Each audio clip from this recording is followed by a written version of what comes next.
하나님의 말씀 출애굽기 3장 14절에서 18절까지 오늘 우리에게 주신 본문 말씀입니다. 하나님이 모세에게 이르시되 나는 스스로 있는 자이니라. 또 이르시되 너는 이스라엘 자손에게 이같이 이르기를 스스로 있는 자가 나를 너희에게 보내셨다 하라. 하나님이 또 모세에게 이르시되 너는 이스라엘 자손에게 이같이 이르기를 너희 조상의 하나님 여호와 곧 아브라함의 하나님, 이삭의 하나님, 야곱의 하나님께서 나를 너희에게 보내셨다 하라. 이는 나의 영원한 이름이요 대대로 기억할 나의 칭원이라. 너는 가서 이스라엘의 장로들을 모으고 그들에게 이르기를 여호와 너희 조상의 하나님 곧 아브라함과 이삭과 야곱의 하나님이 내게 나타나 이르시되 내가 너희를 돌보아 너희가 애굽에서 당한 일을 확실히 보았노라. 내가 말하였거니와 내가 너희를 애굽의 고난 중에서 인도하여 내어 젖과 꿀이 흐르는 땅 곧 가나안 족속, 헷 족속, 아모리 족속, 브리스 족속, 히위 족속, 여부스 족속의 땅으로 올라가게 하리라 하셨다 하며 그들이 내 말을 들으리니 너는 그들의 장로들과 함께 애굽 왕에게 이르기를 히브리 사람의 하나님 여호와께서 우리에게 임하셨은즉 우리가 우리 하나님 여호와께 제사를 드리려 하오니 사흘길쯤 광야로 가도록 허락하소서 하라. 아멘. 믿음의 고백하겠습니다. 예수님은 나의 그리스도시요 살아계신 하나님의 아들이십니다. 아멘. 이번 주에 중요한 일이 있기 때문에 우리 성도 여러분들은 이번 한 주간 기도에 집중하는 그런 한 주가 되길 주님의 이름으로 기원합니다.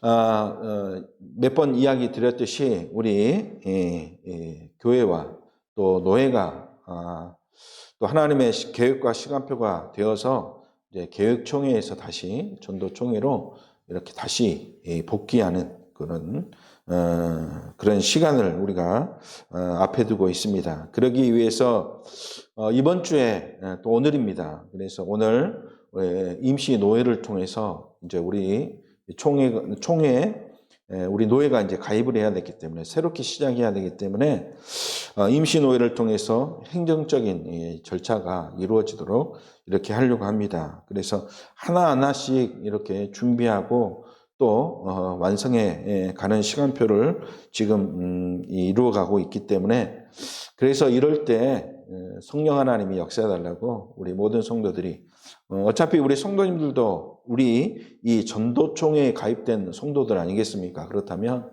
집중해서 기도해야 될 분명한 이유가 있겠죠. 그래서 이 절차가 마무리 되어지는 대로 이제 앞으로 이제 한 3주 정도 뒤에 2월 18일쯤 이제 우리 전도총회를 공식적으로 이렇게 출발하는 그러한 시간표를 가지려고 합니다.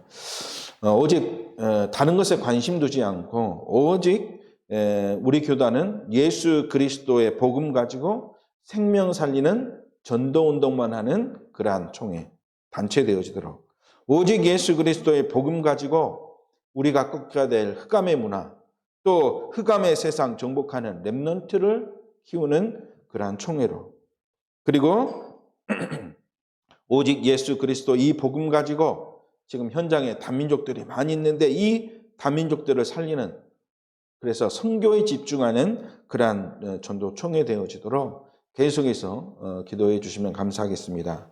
그래서 이 초심을 우리가 잃지 않고 오직 전도, 오직 선교 그리고 우리가 싸워야 될 영적 그러한 흑암의 조직을 꺾는 그러한 영적 군사로 쓰임받을 수 있도록 이것이 바로 우리가 누려야 될 축복이요. 우리 노예가 누려야 될 축복이요. 우리 전도총회가 가야 될 길이기 때문에 다른 것 관심 두지 않고 때로는 손해 나더라도 오직 하나님이 가장 원하시는 이 일을 하는데 우리의 모든 것이 되어지는 그런 축복을 누리도록 그래서 특별히 우리 노예와 총회를 위해서 계속해서 기도해 주시면 감사하겠습니다.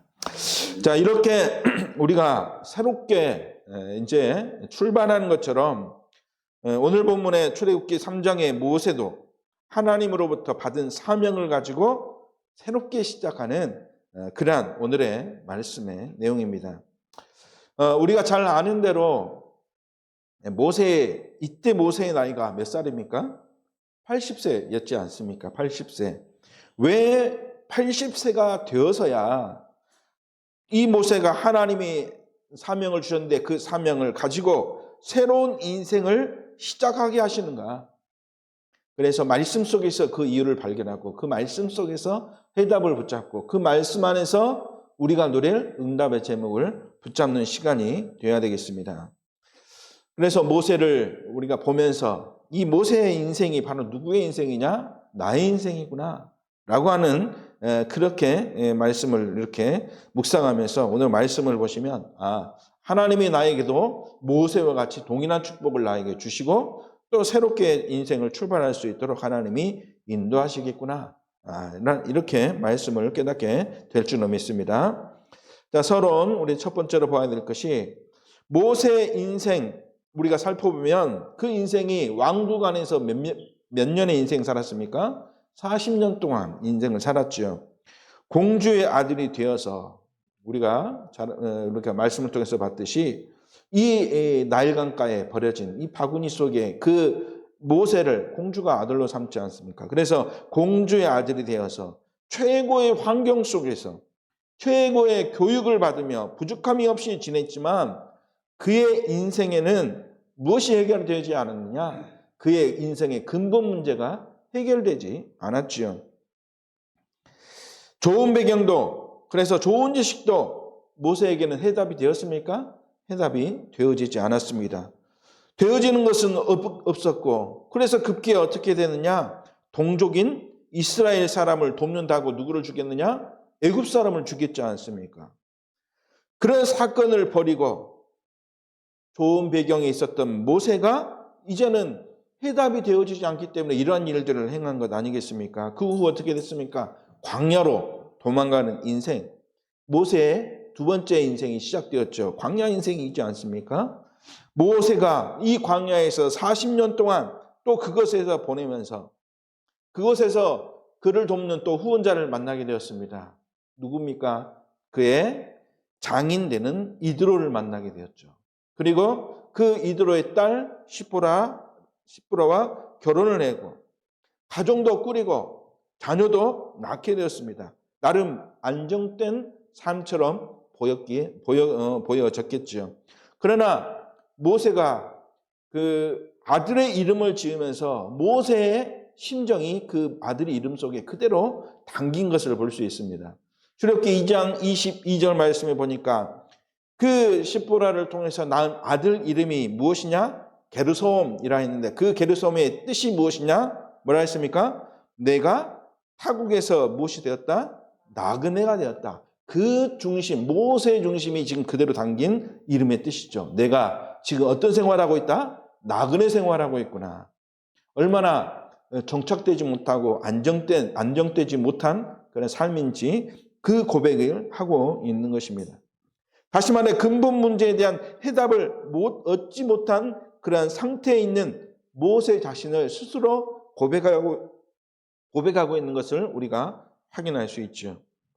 나이는 점점 들어서 이제 80세가 다 되었습니다. 인생의 실패 속에서 이 모세는 양치기의 삶을 살고 있는 그런 신세 되었죠. 근본 문제 속에 있는 인간의 인생이죠. 그 문제를 해결받지 못했기 때문에 늘 고민 속에 또 늘 염려 속에 있었던 그 모세였습니다. 그런 가운데 있는 모세를 누가 부르셨습니까? 하나님이 부르신 것입니다. 하나님이 모세를 부르시고 모세에게 무엇을 주셨느냐? 모세가 해야 할 사명을 주셨습니다. 그 사명으로 80세 이후의 그의 삶은 하나님이 새롭게 이루어가는 새롭게 시작하는 그런 삶으로 인도받도록 하신 것이죠. 우리도 하나님이 주신 새로운 사명을 발견하고 그 사명으로 우리의 인생을 새롭게 시작하는 축복의 주인공이 되어야 될 줄로 믿습니다. 그 시작이 나에게는 언제였습니까? 복음 받았을 때. 그렇죠. 복음 받았을 때 하나님이 우리를 새로운 사명 가지고 시작하도록 하나님이 하신 것이죠. 두 번째, 우리가 새로운 시작이 언제냐? 복음 받고 나서 이제는 우리의 삶이 오직 전도와 선교를 위한 삶으로 바뀌었을 때, 그것이 바로 제2의 새로운 시작이라고 할 수 있습니다. 우리의 바로 올바른 시작이 되어지는 그러한 전환점이죠. 그 축복을 우리가 발견하고 누려야 될 줄로 믿습니다. 그렇다면 두 번째로, 하나님이 이 모세를 쓰셨는데, 그렇다면 이 모세와 같은 사람을 쓰셨듯 하나님은 어떤 사람을 쓰시는가 우리가 발견해야 되겠죠. 하나님이 쓰시는 기준은 무엇인가, 이것부터 우리가 발견해야 하나님이 주시는 축복을 누릴 수 있는 응답의 주인공이 되어질 것입니다. 하나님은 성공자를 쓰시는가? 그렇죠. 성공하면 분명히 쓰임새가 있겠죠. 다 잘하고 뭐든지 다 이루어가니까. 그렇다면 하나님이 이러한 성공자를 쓰시느냐? 아니면 반대로 하나님은 실패자를 쓰시냐? 왜? 실패하는 자들은 실패를 통해서 하나님이 역사하시는 그런 것들을 실패자를 통해서 보여줄 수 있기 때문에 하나님은 그렇다면 실패자를 쓰시는가? 여기에 우리가 올바른 결론을 내야 되겠습니다. 만약 이들이 성공자든 실패자든 이들이 가지고 있는 것이 창세기 3장, 6장, 11장의 기준이 되어서 그 가운데 성공하든 그 가운데 실패하든지, 그렇다면 하나님은 그들을 전혀 쓰실 이유가 없는 것이죠. 아무리 성공했더라도 실패해서 모든 것 내어놓아서 하나님이 하시는 것 속에 뭔가 증거를 보여준다면 틀림없이 하나님이 중요하게 쓰실 것인데, 하나님은 그들을 그것 때문에 성공했든지 실패했든지 그것 때문에 하나님은 그들을 쓰시지 않는다는 것, 우리가 붙잡아야 될 언약입니다. 하나님은 어떤 자들을 쓰시느냐? 하나님은 지혜 있어 성공하는 자가 아니라, 실패해서 갈급한 자가 아니라, 하나님은 모든 것 내려놓고 그 하나님의 이름 앞에 모든 것 맡긴 자, 그 맡긴 자를 하나님은 쓰신다, 그것이죠.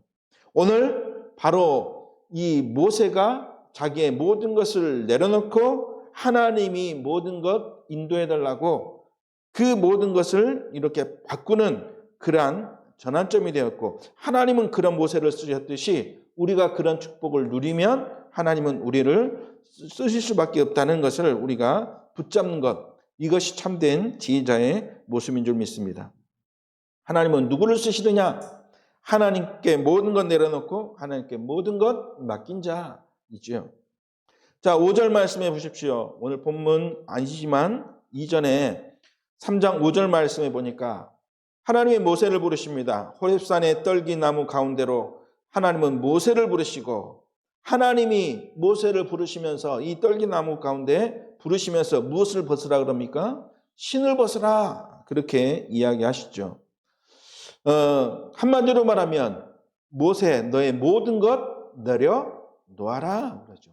너의 염려, 근심, 체질, 너가 가지고 있었던 그러한 왕궁에서 받은 그러한 지혜, 지식들 다 버려라. 그리고 이 광야 생활하면서 원망하고 또 근심했던 모든 것 다 내려놓아라. 그리고 하나님께 모든 것 맡겨라 라고 하는 그러한 하나님의 말씀이죠. 하나님은 이런 모세처럼 이러한 자들을 하나님은 쓰신다. 그래서 오늘 우리가 말씀을 받을 때 우리의 기준을 어떻게 해야 됩니까? 다 내려놓아라. 올바르게 시작하는 사람들은 무엇을 내려놓아야 됩니까? 나의 모든 것 내려놓는 것입니다. 나의 생각과 지식, 경험 다 내려놓는 것이죠. 내 경험, 내 의지, 내 지식, 내 윤리적인 도덕적인 것 다 가지고 있으면 하나님이 인도하시고 원하는 것에 우리는 절대로 갈 수 없는 것입니다. 하나님이 원하시는 것 할 수 없게 되죠. 그래서 우리가 새롭게 시작할 때에는 우리의 모든 것 다 내려놓고 오직 우리가 무엇으로 충만해야 됩니까? 그리스도로 충만한 시작이 되어져야 되는 것이죠. 오직 복음 대신 그리스도를 높이 세우고 우리는 시작해야 되는 것입니다. 그래야 하나님이 세계 복음을 위하여 사용하시는 그 축복의 주인공이 될 수 있기 때문입니다. 그 주인공들에게 하나님은 새로운 사명을 시작하라고 오늘 말씀을 주신 줄 믿습니다. 그래서 오늘 말씀을 통해서 우리가 붙잡아야 될 사명 무엇인가? 무엇을 가지고 시작해야 되는가? 이 세 가지를 가지고 새롭게 시작하는 그런 주역 되시기를 주님의 이름으로 축원합니다. 그래야 우리가 어떻게 될 수 있느냐? 틀린 길로 가지 않고 하나님이 인도하시는 올바른 길로 갈 수 있기 때문이죠. 그래서 오늘 이 세 가지를 붙잡아야 될 줄로 믿습니다. 첫 번째입니다. 첫 번째 사명, 하나님의 방향을 붙잡으라입니다. 우리의 삶에서 중요한 것이 있다면 중요한 것을 보는 자, 중요한 것을 보지 못하는 자, 이 둘로 나눠지게 되어 있죠. 중요한 것을 보는 것이 어떻게 보면 우리 인생에 가장 중요하다는 것이죠. 그래야 하나님의 방향을 올바르게 발견하고 축복 누릴 수 있기 때문입니다. 그렇다면 하나님이 원하시는 그 하나님의 방향은 무엇인가? 하나님이 원하시는 것, 하나님의 방향은 무엇이냐? 복음이 복음되도록 하는 것. 곧 예수님이 그리스도 되어지는 삶의 방향을 말하고 있는데 그 방향으로 가는 것. 그것이 우리 인생의 가장 중요한 삶의 방향이요. 이것을 하나님이 가장 원하신다. 아브라함이 이 방향을 발견하지 못했을 때는 자꾸 그의 삶의 중심이 무엇이었습니까? 혈연 중심이었고 경험 중심이었죠. 그렇기 때문에 자기 조카 롯을 자꾸만 데려가려고 했지 않습니까? 왜? 자꾸만 이 혈연이라는 것을 붙잡았기 때문에 하나님이 모든 것 다 버려두고 가라 했는데도 버리지를 못하는 것이죠. 또 아들 이삭을 분명히 주신다고 했는데 끝까지 누구를 붙잡고 있었느냐? 이스마엘 붙잡고 있었던 것 아니겠습니까? 이들을 데리고 시작하려고 했다. 그래서 이 아브라함이 실패하는 이유가 거기에 있었던 것이죠. 하나님이 인도하시는 방향을 붙잡지 못했기 때문에 그렇게 될 수밖에 없는 것이죠. 이것이 실패하는 인생. 방향을 못 보니까 그런 결과가 오게 된 것이죠. 그러나 하나님이 주신 방향을 붙잡으니까 이 아브라함이 어떻게 변했습니까? 아들까지도 제물로 드리는 삶으로 변화된 것이죠. 그럴 때 하나님의 준비된 축복이 오게 됩니다. 여호와 이레, 하나님이 준비하셨다. 우리가 올바른 방향 붙잡고 우리의 삶을 하나님이 원하시는 복음이 복음되는 오직 예수가 그리스도 되어지는 삶으로 방향을 바꾸게 되면 하나님이 준비하신 축복을 누리는 삶으로 변화되게 되어진다. 이런 축복을 누리는 우리 주인공 되시기 주님의 이름으로 축원합니다. 그것이 하나님이 원하시는 방향이에요. 우리가 살아가야 될 인생의 방향이죠. 하나님은 이 방향을 보여주도록 하나님은 세 절기를 통해서 우리에게 깨닫게 해주셨는데 그 세 절기가 무엇을 말하고 있습니까? 그리스도의 언약, 그것을 말하고 있죠. 이것이 되어지면, 그리스도의 언약이 되어지면, 예수가 그리스도가 되어지는 자에게 하나님은 성령으로 우리 안에 충만하게 역사하신다. 그러면 어떻게 됩니까? 300% 충만한 역사가 우리의 삶에 나타나게 된다라는 것입니다. 그러면 가는 모든 현장마다 전도의 축복 누리고 전도자의 삶을 살게 되어지는 응답이 오게 된다는 것이죠. 이러한 되어지는 사람들이 모여서 다시 말해서 하나님의 방향 맞추는 자가 모여서 팀을 이루는 것. 어제 말씀 주셨지 않습니까? 핵심 때. 이것이 바로 무슨 팀이냐? 절대 하나님의 계획을 붙잡은 5인 1조 팀이다. 하나님이 원하시는 그러한 하나님의 방향을 붙잡는 자들이 모이는 팀.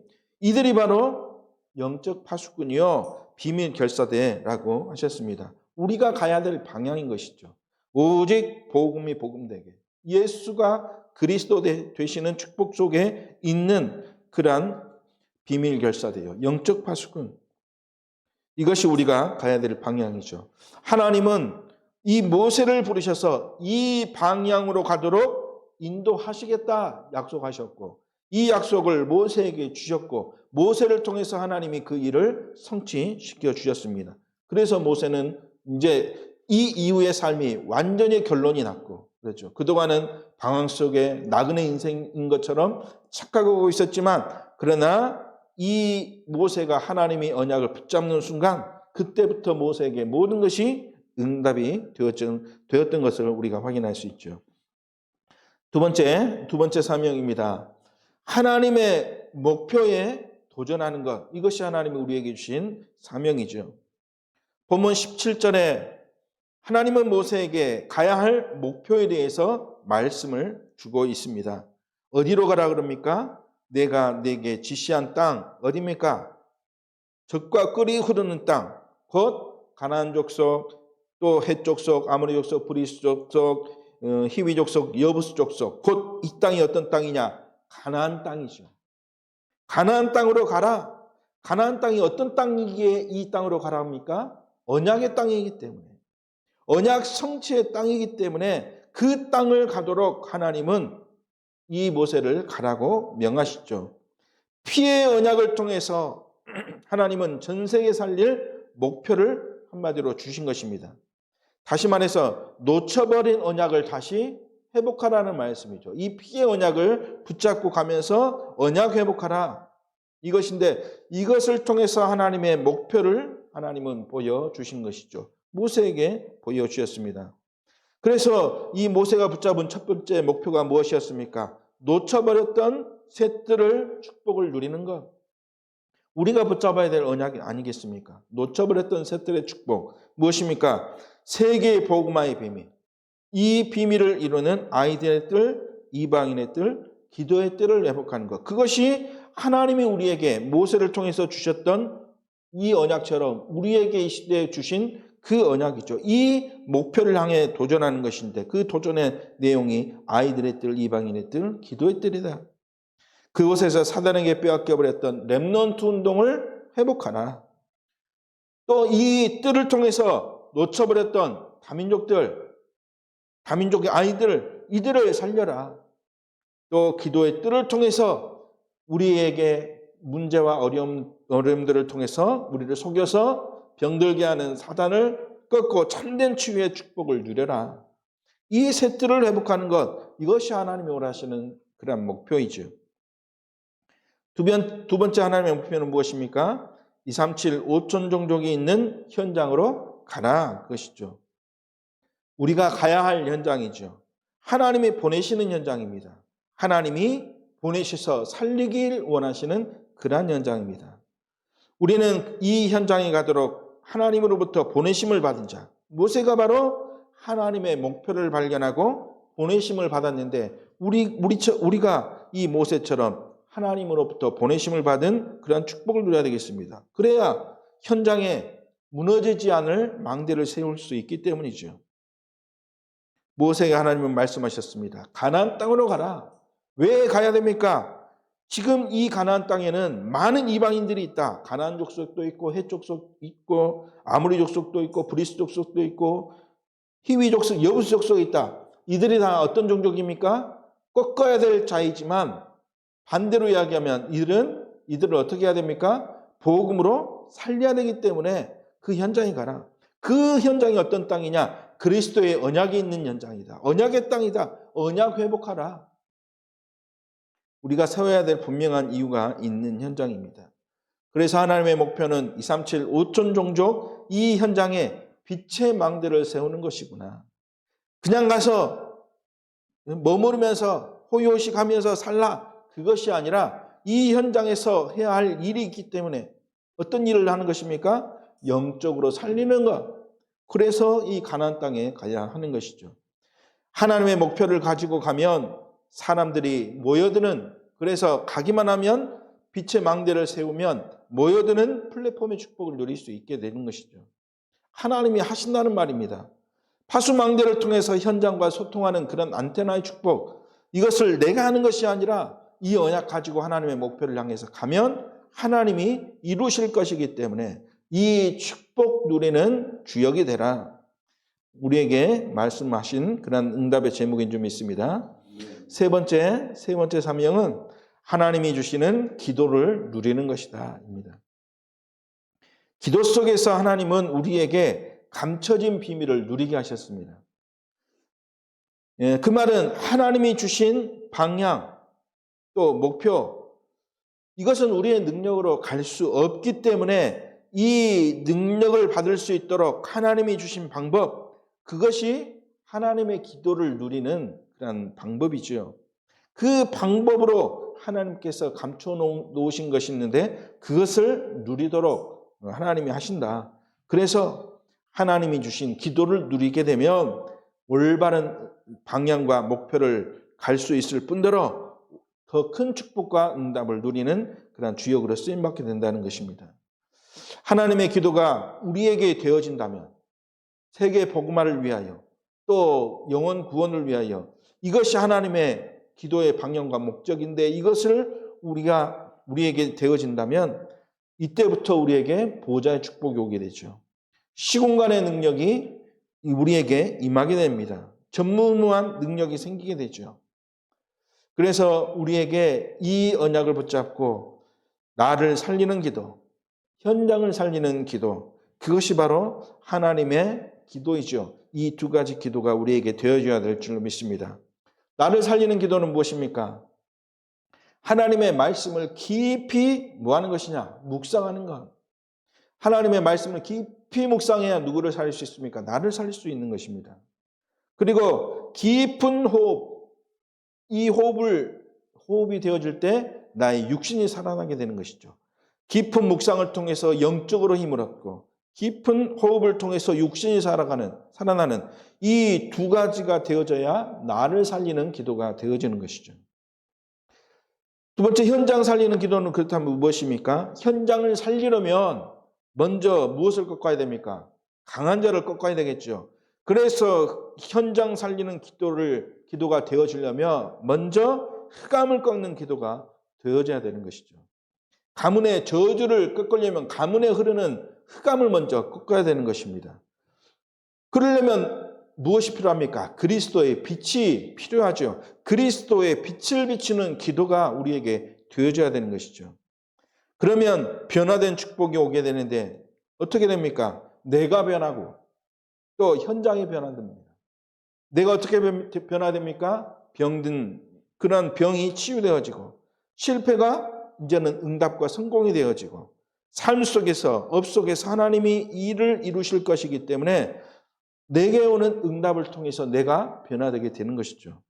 현장은 그렇다면 어떻게 변합니까? 나를 살리는 기도, 현장 살리는 기도를 통해서 응답 누리고 있으면 현장은 어떻게 변합니까? 현장에 흑암이 결박되니까 빛을 비추는 망대가 현장에 세워지게 되죠. 그러면 네피림 속에 있는 자들이 어떻게 되느냐? 그 빛을 통하여 참된 치유가 일어나게 되죠. 전도의 문이 열려지게 된다는 것입니다.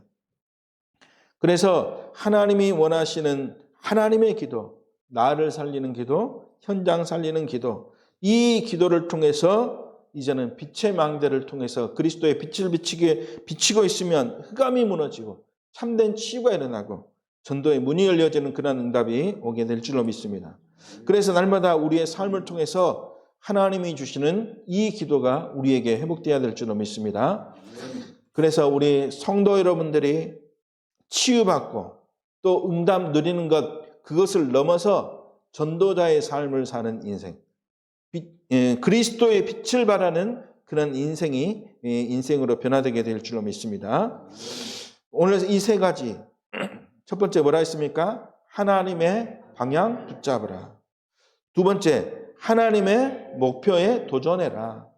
세 번째, 하나님이 주시는 기도를 누리라. 어제 핵심 때 주된 내용입니다. 이 세 가지. 그래서 오늘 말씀하고 딱 맞아떨어지죠. 우리가 시작해야 되는데 그렇다면 무엇을 가지고 시작해야 되는가? 하나님이 우리에게 새로운 사명을 주셨는데 새로운 사명을 가지고 시작하려면 먼저 우리가 결론을 내려야 되는데 어떤 결론을 내려야 되는가? 우리가 가야 될 방향이 무엇인가 알아야 된다는 것이죠. 그 방향이 무엇이었느냐? 하나님이 우리에게 가르쳐 주신 그 방향대로 나아가라. 그리고 하나님이 우리에게 반드시 보여주실 목표가 있다. 그 목표를 따라서 가라. 그리고 가는 동안 우리가 불가능한 일들을 만날 수 있기 때문에 그 문제를 만나면 하나님이 주신 그 기도를 통해서 그 벽을 뛰어넘어라. 무너뜨려라. 그것이 바로 어떤 내용입니까? 7 망대, 7 여정, 7 이정표. 그 길을 가는 것이 바로 오늘 말씀의 내용처럼 제목처럼 그것이 하나님이 우리에게 주신 새로운 사명이고 우리가 그 길을 가야 한다는 것이죠. 그래서 결론입니다. 오늘 18절의 말씀을 잘 기억하시길 바랍니다. 우리가 하나님이 원하시는 길을 가는데 그러면 어떤 것으로 가야 될 것인가? 자, 18절 말씀을 보니까 제일 뒤에 보면 자, 여호와께서 우리에게 임하셨은즉 우리가 우리 하나님 여호와께 제사를 드리려 하오니 그랬습니다. 언약 놓치게 되면 성경에 있는 표현도 어떤 표현이 되어지느냐? 언약 놓친 표현이 나오게 됩니다. 자, 무슨 말이냐? 원래 히브리어에 보면 이 여호와께 제사, 이 제사라는 뜻이 원래 무슨 뜻이냐? 제바흐라는 뜻인데 이 단어에서 출발했는데 이 단어가 원래 동사거든요, 동사. 근데 어떤 뜻이냐? 짐승을 죽이다라는 뜻입니다. 짐승을 죽이다. 그게 무슨 말이냐? 희생 제사를 의미한다라고 깨달으시면 됩니다. 이 제사가 뭐냐? 짐승을 죽여서 하나님께 드리는 제사라는 말이죠. 어떤 짐승입니까? 오늘 말씀에 그 짐승에 대해서 나오지 않았지만 우리는 유추해 볼 수 있죠.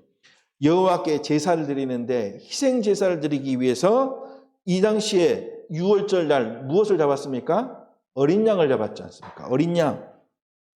그래서 이 어린 양의 흘린 피를 문에 바를 때 죽음의 사자가 넘어갔다. 그래서 유월절이라고 그랬죠. 이 말은 곧 십자가에서 피 흘리실 예수 그리스도를 통한 희생 제사를 의미한다. 그래서 원래 이 구절은 과거의 성경이 오히려 맞다고 할 수 있죠. 원래 과거에는 어떻게 되어 있습니까? 여호와께 희생을 드리라 하오니 희생 제사를 말하고 있죠. 그러니까 영적 비밀을 놓치면 표현도 이렇게 언약 놓치는 표현이 되어질 수밖에 없다는 것입니다. 그래서 우리는 이 영적으로 희미해진 시대에 언약을 굳게 붙잡아야 될 줄로 믿습니다. 그래서 이 희생의 제사, 그리스도의 언약을 우리가 붙잡고 그래서 예수 그리스도의 피로 말미암아 새롭게 재창조되었기 때문에 우리는 예수 그리스도의 비밀 가지고 어디를 가야 됩니까? 현장을 살려야 되기 때문에 현장에 가야 되지 않습니까? 현장에 가려면 먼저 누가 준비되어야 됩니까? 내가 준비되어야 하기 때문에 내가 준비되어질 수 있도록 나를 살리는 그래서 그리스도의 비밀을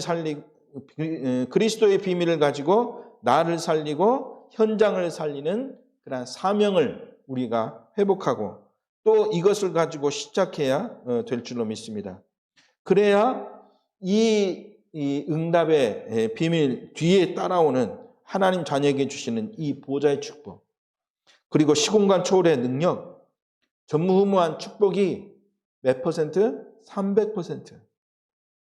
그래서 내가 이 그리스도의 복음의 비밀을 가지고 나를 살리고 현장 살리는 그런 축복을 가지고 시작하면 하나님이 주시는 응답을 누리게 되고 그 누리는 응답이 300% 나를 넘어선 하나님의 응답이라는 것이죠.